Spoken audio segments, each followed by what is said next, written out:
ನಮಸ್ತೆ, ನಾನು ನಿಮ್ಮ ಸಕ್ಕರೆ ನಾಡಿನ ಅಕ್ಕರೆ ಹುಡುಗಿ.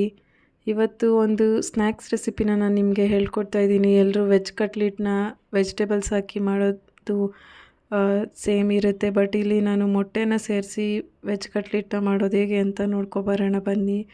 ವೆಜ್ ಕಟ್ಲೆಟ್ ಮಾಡೋದಕ್ಕೆ ಏನೇನು ಬೇಕು ಅಂತ ಅಂದರೆ ನೋಡಿ, ಇಲ್ಲಿ ಸಣ್ಣದಾಗಿ ಹಚ್ಚಿಟ್ಟಿರೋಂಥ ಬೀನ್ಸು, ಹಾಗೆ ತುರಿದಿಟ್ಕೊಂಡಿರೋ ಟೊಮ್ಯಾಟೊ, ಒಂದು ಹಚ್ಚಿಟ್ಟಿರೋ ಈರುಳ್ಳಿ, ಒಂದು ತುರಿದಿರೋ ಕ್ಯಾರೆಟು, ಬೇಯಿಸಿಟ್ಕೊಂಡಿರೋ ಬಟಾಣಿ, ಹಾಗೆ ಬೇಯಿಸಿಟ್ಟಿರೋ ಆಲೂಗೆಡ್ಡೆ, ಮತ್ತು ಸ್ವಲ್ಪ ಶುಂಠಿ, ಬೆಳ್ಳುಳ್ಳಿ, ಹಾಗೆ ಸ್ವಲ್ಪ ಹಸಿಮೆಣ್ಸಿನ್ಕಾಯಿ, ಕೊತ್ತಂಬರಿ ಸೊಪ್ಪು.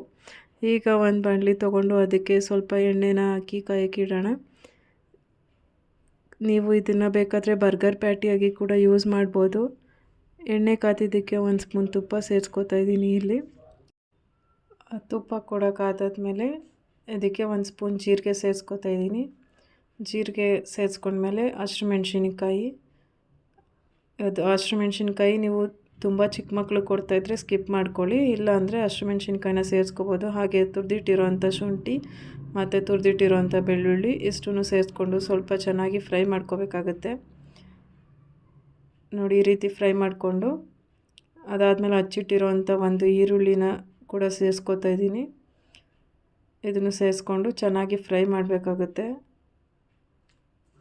ಸ್ವಲ್ಪ ಚೆನ್ನಾಗಿ ಫ್ರೈ ಆಗಲಿ ಈರುಳ್ಳಿ ಚೆನ್ನಾಗಿ ಫ್ರೈ ಆಗಬೇಕು. ನೋಡಿ, ಈ ರೀತಿ ವೆಜಿಟೇಬಲ್ಸ್ ಎಲ್ಲ ಆ್ಯಡ್ ಮಾಡಿ ಕೊಡೋದ್ರಿಂದ ಮಕ್ಕಳು ತುಂಬ ಇಷ್ಟಪಟ್ಟು ತಿಂತಾರೆ. ಇವಾಗ 1 ಸ್ಪೂನ್ ಅರಿಶಿನದ ಪುಡಿ, ಹಾಗೆ 1 ಸ್ಪೂನು ಚಿಲ್ಲಿ ಪೌಡರು, ಕೆಂಪು ಮೆಣಸಿನ್ಕಾಯಿ ಪುಡಿ, ಮತ್ತು 1 ಸ್ಪೂನು ಜೀರಿಗೆ ಪೌಡರ್, 1 ಸ್ಪೂನ್ ಧನಿಯಾ ಪುಡಿ ಇಷ್ಟನ್ನು ಹಾಕಿ ರುಚಿಗೆ ತಕ್ಕಷ್ಟು ಉಪ್ಪು ಸೇರಿಸ್ಕೊಂಡು ಚೆನ್ನಾಗಿ ಮಿಕ್ಸ್ ಮಾಡ್ಕೊಳ್ಳಿ. ಆಲೂಗಡ್ಡೆನ ಕೂಡ ನಾನು ಇಲ್ಲಿ ಬೇಯಿಸಿ ತುರಿದಿಟ್ಕೊಂಡಿರೋ ಅಂಥದ್ದು. ನೋಡಿ, ಬೀನ್ಸ್ನ ಬೇಯಿಸಿಲ್ಲ, ಹಾಗೆ ಆ್ಯಡ್ ಮಾಡ್ತಾಯಿದ್ದೀನಿ. ತುಂಬ ಸಣ್ಣದಾಗಿ ಕಟ್ ಮಾಡಿಕೊಂಡು ಇಲ್ಲಿ ಎಣ್ಣೆಯಲ್ಲೇ ಫ್ರೈ ಮಾಡ್ಕೋತೀನಿ ಬೀನ್ಸ್ನ. ಹಾಗೆ ಇಲ್ಲಿ ತುರಿದಿಟ್ಟಿರೋಂಥ ಒಂದು ಕ್ಯಾರೆಟ್ ಕೂಡ ಸೇರಿಸ್ಕೊಂಡು ಚೆನ್ನಾಗಿ ಫ್ರೈ ಮಾಡ್ಕೋತಾ ಇದ್ದೀನಿ. ಬಟಾಣಿನ ಬೇಯಿಸಿ ಸ್ವಲ್ಪ ಮ್ಯಾಶ್ ಮಾಡ್ಕೊಂಡು ಹಾಕೋತಾ ಇದ್ದೀವಿ. ಹಾಗೆ ಹಾಕಿದ್ರೆ ಅದು ಹಂಗೆ ನೀಟಾಗಿ ಬೇಯಲ್ಲ ಅಂತ ಅಂದ್ಬಿಟ್ಟು ಸೊ ಇಷ್ಟೂ ಹಾಕಿ, ಅದಾದಮೇಲೆ ಲಾಸ್ಟಿಗೆ ಒಂದು ಟೊಮೆಟೊ, ಅದು ಕೂಡ ತುರಿದಿಟ್ಕೊಂಡಿರೋವಂಥದ್ದು ಟೊಮೆಟೊನ ಸೇರಿಸಿ ಚೆನ್ನಾಗಿ ಫ್ರೈ ಮಾಡಬೇಕು. ನೋಡಿ, ಇದು ಎಣ್ಣೆಯಲ್ಲೇ ಚೆನ್ನಾಗಿ ಫ್ರೈ ಆಗಿ ಬೇಯಬೇಕು. ಇದೆಲ್ಲ ಚೆನ್ನಾಗಿ ಫ್ರೈ ಆದಮೇಲೆ ಕೊನೆಯದಾಗಿ ಆಲೂಗೆಡ್ಡೆನ ಸೇರಿಸ್ಕೊತಾ ಇದ್ದೀವಿ. ಇದು ಆಲ್ರೆಡಿ ಬೇಯಿಸಿರೋದ್ರಿಂದ ಏನು ಜಾಸ್ತಿ ಬೇಯಿಸೋ ಅವಶ್ಯಕತೆ ಇಲ್ಲ. ಅದಕ್ಕೋಸ್ಕರ ಕೊನೆಯದಾಗಿ ಸೇರಿಸ್ಕೊಂಡು ಈ ರೀತಿ ಚೆನ್ನಾಗಿ ಮಿಕ್ಸ್ ಮಾಡ್ಕೋಬೇಕಾಗತ್ತೆ. ಎಲ್ಲರೂ ವೆಜಿಟೇಬಲ್ ಹಾಕಿ ಕಟ್ಲೆಟ್ನ ಮಾಡ್ತಾರೆ, ಬಟ್ ಇಲ್ಲಿ ನಾನು ಸ್ವಲ್ಪ ಡಿಫ್ರೆಂಟಾಗಿ ಎಗ್ನ ಹಾಕಿ ಮಾಡ್ತಾಯಿದ್ದೀನಿ. ನೋಡಿ, ನೀವು ಒಂದು ಸಲ ಮನೆಯಲ್ಲಿ ಟ್ರೈ ಮಾಡಿ. ಈ ರೀತಿ ಎಗ್ನ ಹಾಕಿ ಮಾಡೋದ್ರಿಂದ ಕಟ್ಲೆಟು ಕೂಡ ನೀಟಾಗಿ ಬರುತ್ತೆ ಮತ್ತು ಕಿತ್ತೋಗಲ್ಲ, ಮತ್ತು ಅದು ಶೇಪ್ ಕೂಡ ತುಂಬ ನೀಟಾಗಿ ಬರುತ್ತೆ. ಅದರಿಂದ ಎಗ್ ಹಾಕಿ ಮಾಡ್ತಾಯಿದ್ದೀನಿ.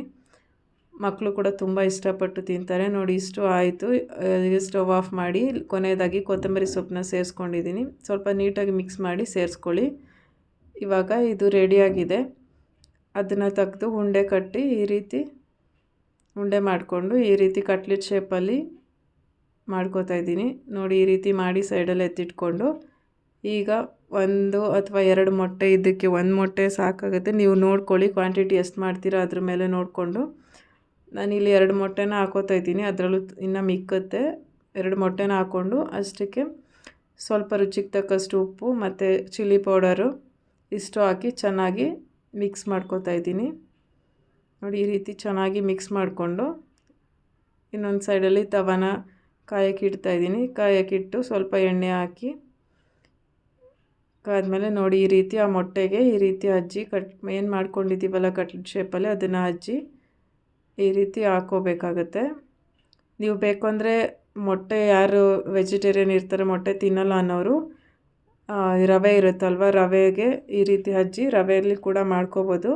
ನಾನು ರವೆಯಲ್ಲಿ ಮಾಡ್ತಿಲ್ಲ, ಎಗ್ಗಿಂದ ಮಾಡ್ತಿರೋದು. ನೋಡಿ, ಈ ರೀತಿ ಒಂದು ಸೈಡ್ ಈಗ ಹಜ್ಜಿ ಹಾಕಿದ್ಮೇಲೆ ಒಂದು ಸೈಡ್ ಬೆಂದಿದೆ. ಈಗ ಇನ್ನೊಂದು ಸೈಡ್ ಕೂಡ ಈ ರೀತಿ ಬೇಯಿಸ್ಕೊಳ್ಳೋಣ.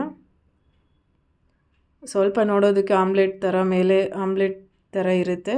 ಒಳಗಡೆ ಸ್ಟಫಿಂಗ್ ಏನಿದೆಯೋ ಆಲೂಗಡ್ಡೆ ಸ್ಟಫಿಂಗು, ತರಕಾರಿ ಈ ರೀತಿ ಮಾಡಿಕೊಡಿ. ಮಕ್ಕಳು ತುಂಬ ಇಷ್ಟಪಟ್ಟು ತಿಂತಾರೆ.